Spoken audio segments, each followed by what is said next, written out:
Hello and welcome to Gurupathik's Guide to Doublewaving. Doublewaving is an aggressive stacking of your first and second creep wave that allows you to make an aggressive play on the opposing mid-hero. In this clip that I'll be showing you, and I'll be showing you the full clip, I'll be playing Queen of Pain versus an opposing SF in a 5k MMR game. As you can see, I have 4 melee creeps to his 3 melee creeps, and 2 range creeps to his 1 range creep. So, in the first wave, only 2 of my melee creeps have died, whereas all 3 of Shadow Fiend's melee creeps have died, and his range creep has died. This has given me enough experience to reach level 2, whereas my opponent remains level 1. I plan on using that meaningful level disparity to create a kill opportunity for myself. Hopefully this will transition into a farm advantage, and hopefully that'll allow me to snowball harder than the Shadow Fiend during the game and become a bigger impact throughout the game. So the next thing you'll need to do is you'll need to decide when you want to double wave.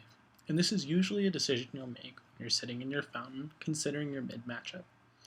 So the first part of that equation is figuring out who am I going mid against.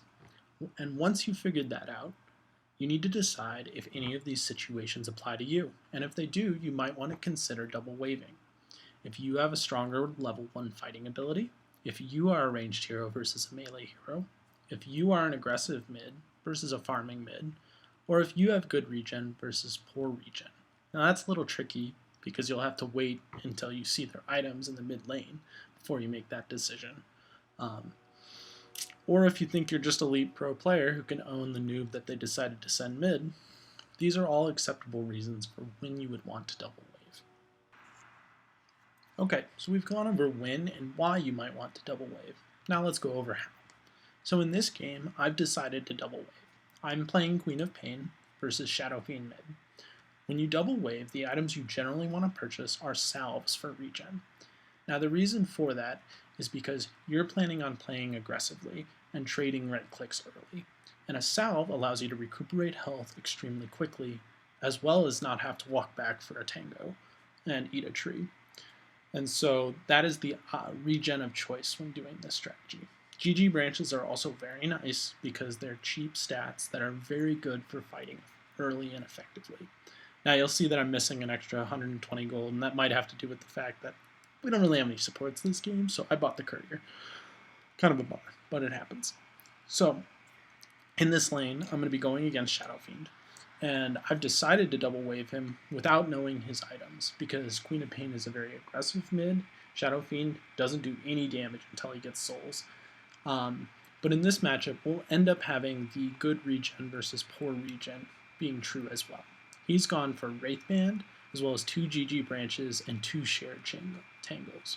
Now you'll see a lot of this in pro games, and that's because the pros are very adept at avoiding this double waving situation, especially when they play greedy mids. Now, in pub games, you'll see people copy the pros, but they won't know exactly why or how pros are able to get away with greedier builds. And in pubs, you can capitalize that and punish poor play because of it. Okay, so what we're going to do is we're just going to watch this from my perspective, and I'm kind of going to commentate how you go about playing through this situation. Now, I am not a perfect player.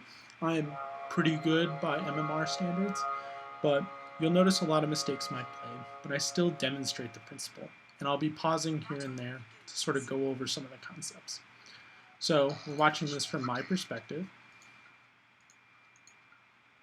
Get this right. Okay. And you notice my creep block's not the best, but it ends up being okay this game. Oh, what's up, Axe? How you doing? Looks like the top rune fight went well. Okay. So I'm going to pause the game here.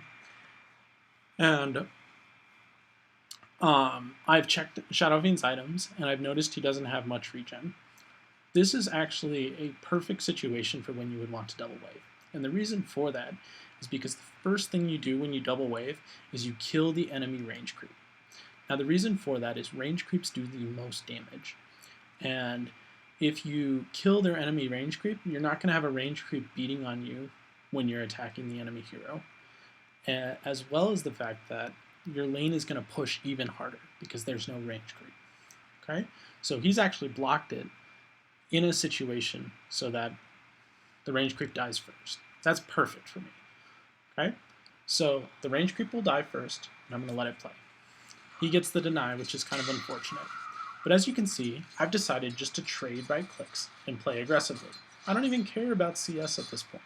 I'm just hitting him until I get as low as possible. And you'll see, I'm at about 100 hit points right now. SF is also very low. He's at about 100 hit points as well. But I have salves and he doesn't. And so at this point, I'm able to take advantage of the fact that I prepared for this situation, whereas the SF did not. So I pop my salve, and SF is sitting on a quarter of his health. He goes back for a tango because he has to, and I'm allowed to sit and just CS. And as you can see, I've created the double wave situation that I showed at the beginning.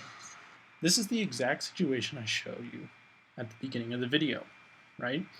I have 2 range creeps and 4 melee creeps to his 3 melee creeps and 1 range creep. I am level 2, he is level 1. And in this situation, I'll be able to push my advantage. So what happens is, I end up just CSing and pushing the wave, waiting for when my creeps are going to dive the tower. And when that happens, if he sticks around too long, he dies.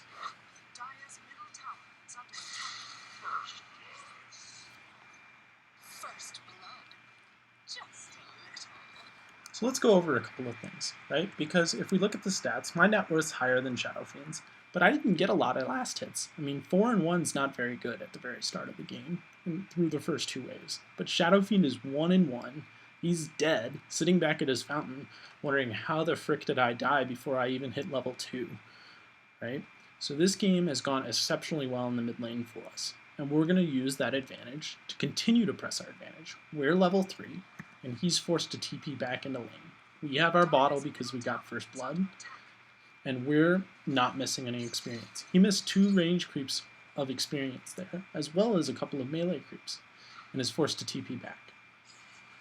And so now I've essentially created an insurmountable difference in lane just by double waving him at the start and him making a mistake by sticking around too long, taking too much damage.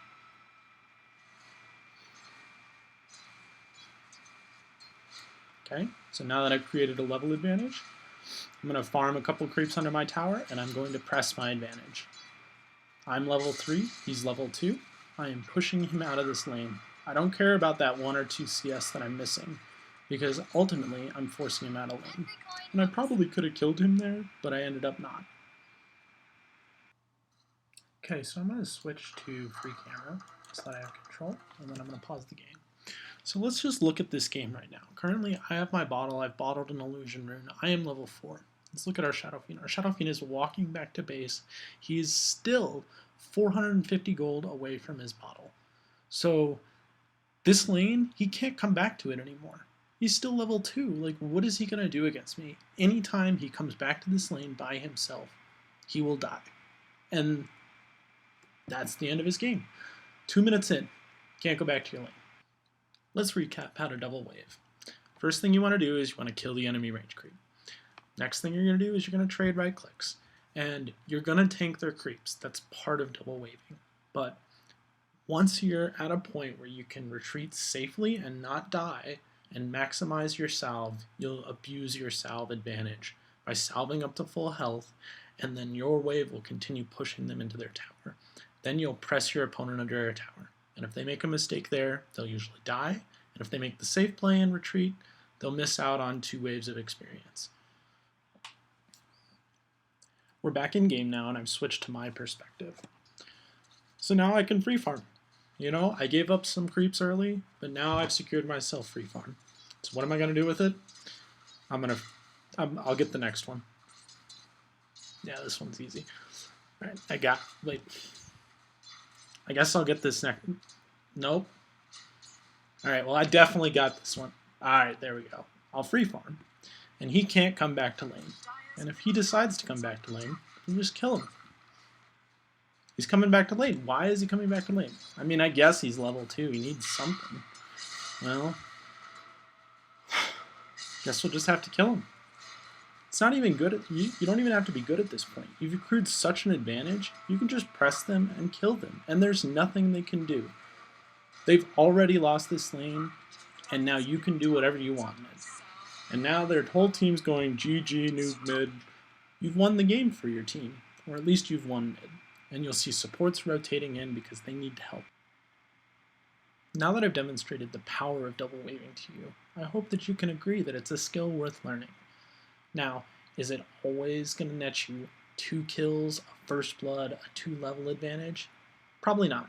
But best case scenario? Hell yeah. Worst case scenario? I mean, you're denying a lot of farm from the enemy hero. They can't hit any of those creeps under tower when they're double wave. And you're denying a lot of experience from them because you're zoning them off some of the range creeps dying.